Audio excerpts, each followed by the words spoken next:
Grįžtam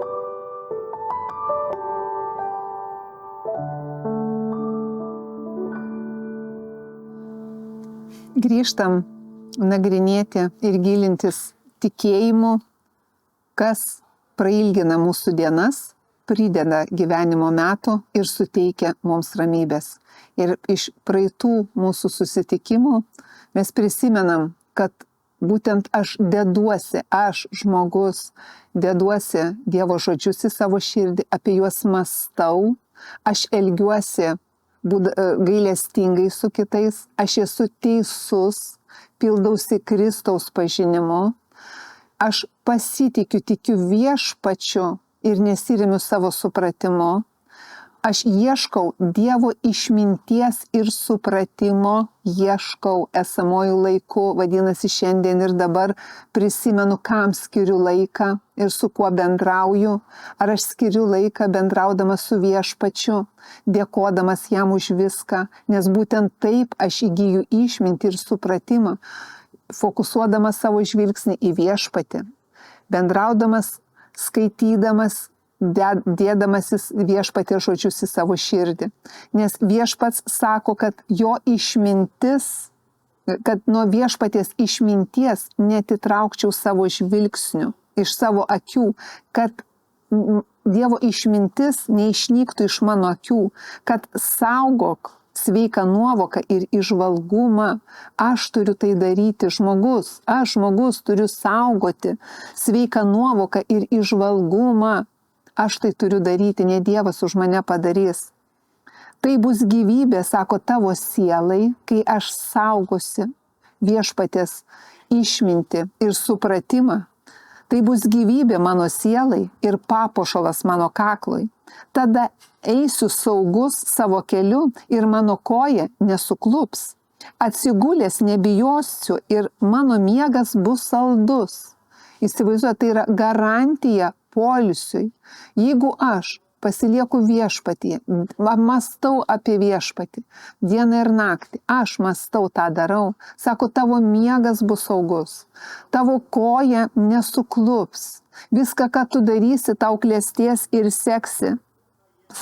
Sako, tavęs neišgazdins staigus sąmyšis, neišgazdins vadinasi niekas. Ir nedorėlių siautėjimas neišgazdins, kai jis ateis. Vadinasi, viešpats ir sako, gali būti taip, kad bus įvairiausių situacijų. Sako, jeigu ir siautės nedorėliai, jie tavęs neišgazdins. Tu miegosi savo ramus. Kada aš pasiliksiu savo akis, laikysiu viešpaties išmintyje, savo širdyje laikysiu viešpaties žodžius. Vadinasi, kad laikyti, man reikia skirsiu dėmesį viešpačiui, bendraudamas jam, dėkodamas su viešpačiu. Nesakau, kad nesirūpinsiu gyvenimo reikalais.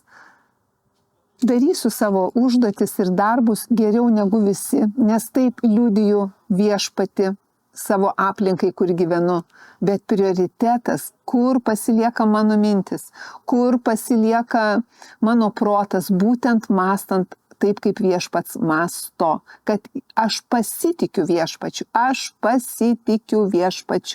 Kas bebūtų, kas beatsitiktų, aš žinau, kad jis veikia mano gyvenime ir jis yra mano ganytojas, jis yra mano sveikata, jis yra mano emocinė sveikata. Ir kas labai svarbu paskutiniu metu, būtent žmonių emocinė sveikata, o emocinė sveikata, tie, kurie žiūrit pastoviai Dievo karalystės televizijos kanalą ar Agapės kanalą, žinot, kad emocinė sveikata būtent tai, ką mąsto mūsų mintis, o mintis yra dvasinis pasaulis, tai reiškia, kam aš leisiu savo mintise suktis. O Dievas sako, kam leisti suktis, sako, mano žodžius mąstyk.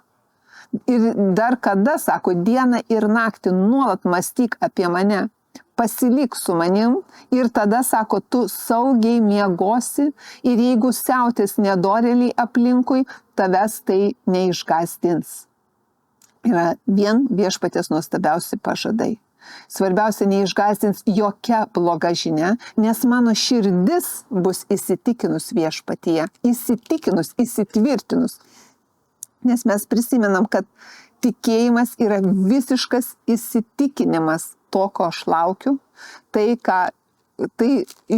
Dievo pažinimo ir Dievo suvokimo iš viešpaties išminties, nes išmintis ir yra pripažinti, kad aš tikiu, kad Dievas tikrai yra ir jis būtent mano gyvenimo prižiūrėtojas.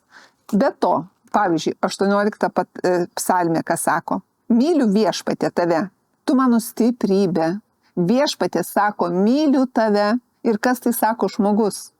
Dievas be abejo, kad mus myli. Jis pirmas mus pamilo. Jis pirmas mus pašaukė vardu. Bet šiandien mes turim, kad mūsų gyvenimo dienos prailgėtų, kad gyvenimas būtų pripildytas ramybės viešpatės šalom, kad dienos būtų pripildytos Dievo gerumo, man reikia būti betarpiškam bendravime su viešpačiu. Ir bendravimas su viešpačiu, ir yra, kai aš jam sakau, myliu tave viešpatė, tu mano stiprybė. Viešpats yra mano uola, mano tvirtovė, mano išlaisvintojas. Viešpats yra mano uola, mano tvirtovė, mano išlaisvintojas. Dievas yra mano jėga. Galima niekur toliau nebeiti metais. Pasilikti, mąstyti, medituoti būtent apie tai, kad viešpats yra mano jėga. Viešpats mano jėga. Ta dieviška jėga, kuri veikia šiandien nuolat kiekvieną akimirką mano gyvenime. Įsivaizduojat, kokie įvykiai prasidės gyvenime jūsų. Tiesiog užliuliuos kiekvieną iš mūsų Dievo ramybę. Dėl nieko nebesijaudinsit, eisit savo ramus ir miegosit.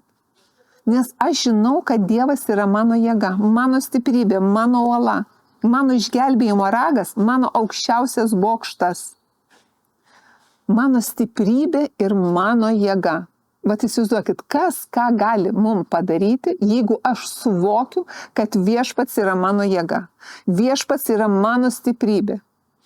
Jeigu yra diagnozė, suprantu, kad tai slegia mūsų žmogų, bet jeigu aš, kaip mes kalbam jau ne vieną kartą, kad mano širdis tvirtinasi viešpatyje ir suvokiu, kad viešpats mano jėga, vadinasi, aš tame ir pasilieku, kad viešpats mano jėga, o ne tam tikri simptomai, kurie keičiasi ir keičiasi, sveikatinasi.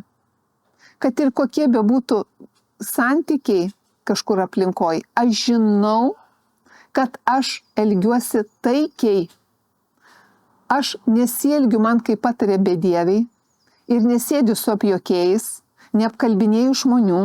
Aš elgiuosi aplinkybėse taip, kaip Dieve tu sakai. Ir aš tikiu, kad tu esi mano uola, kad tu esi mano jėga ir kad tu veiki mano gyvenime, nes aš viešpatė tavo žodžiais tikiu. Aš tavim bendrai viešpatė tikiu. Aš be abejo tikiu, kad tavo žodžiai šiandien man sako. Aš viešpatė tikiu, kad tu prižiūri mano gyvenime. Ir mano gyvenimas šiandien keičiasi Dievo šloviai ir Dievo garbiai.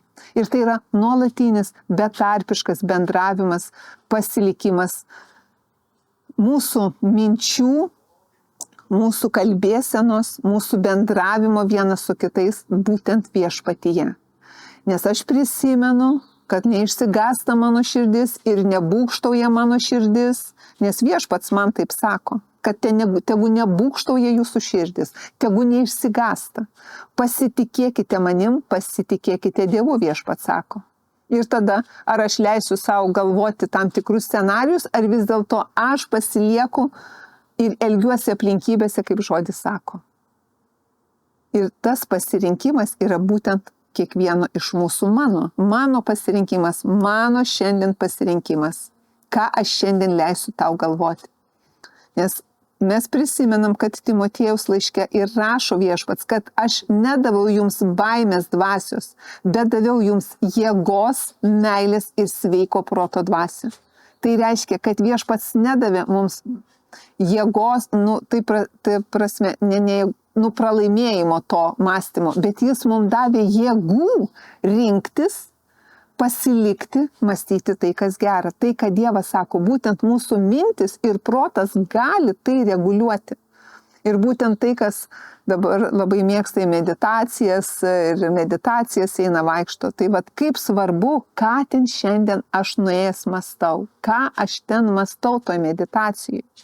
Jeigu aš tikintis ir tikiu viešpačiu, aš mąstysiu meditacijai ir man nebūtinai į kažkokią vietą meditacijos, aš galiu užsidaryti savo kambarį, savo kiemę, kur bebūčiau ir mąstysiu būtent tai, ką viešpats dėl manęs padarė, ką jis man šiandien sako, nes tai prailgina mano dienas, prideda gyvenimo metų ir suteikia man ramybės.